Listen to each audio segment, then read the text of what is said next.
29e part. Rousseau. La règle fondée sur le sentiment, la nature comme source de la justice, l'affirmation que l'homme se perfectionne dans la mesure où il s'approche de la nature, d'après Voltaire, dans la mesure où il s'en éloigne. Les mêmes époques sont pour l'un celles d'un progrès de l'humanité et pour l'autre celles de l'aggravation de l'injustice et de l'inégalité.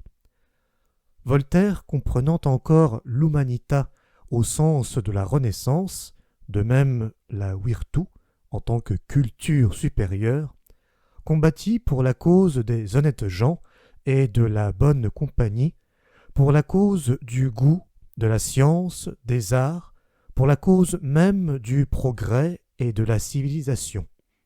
La lutte s'enflamma vers 1760.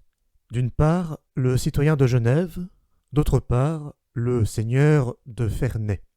Ce n'est qu'à partir de ce moment que Voltaire devint l'homme de son siècle, le philosophe, le représentant de la tolérance et de l'incrédulité.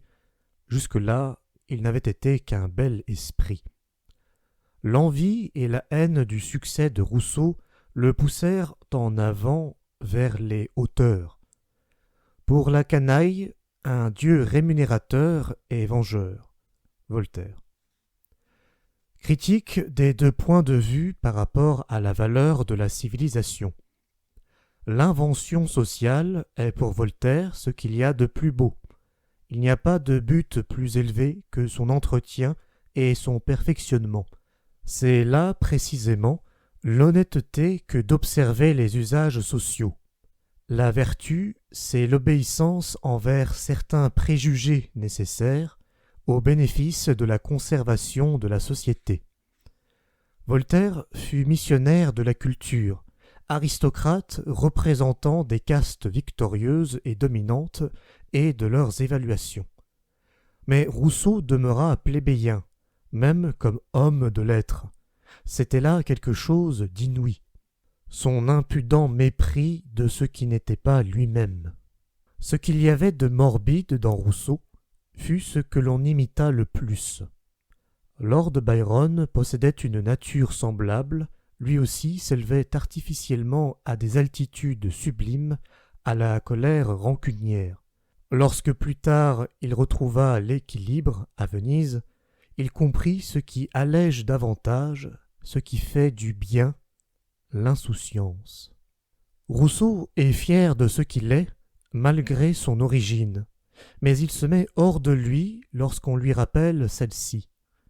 Chez Rousseau, il y a certainement des troubles cérébraux, chez Voltaire, une santé et une légèreté peu ordinaires.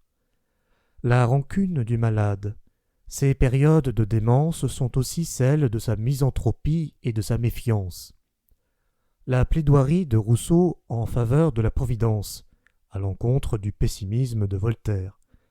Il avait besoin de Dieu pour pouvoir maudire la société et la civilisation.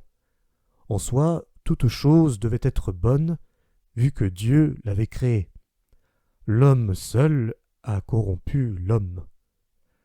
L'homme bon, comme homme de la nature, était de l'imagination pure, mais avec le dogme de la paternité de Dieu, il devenait vraisemblable et même fondé.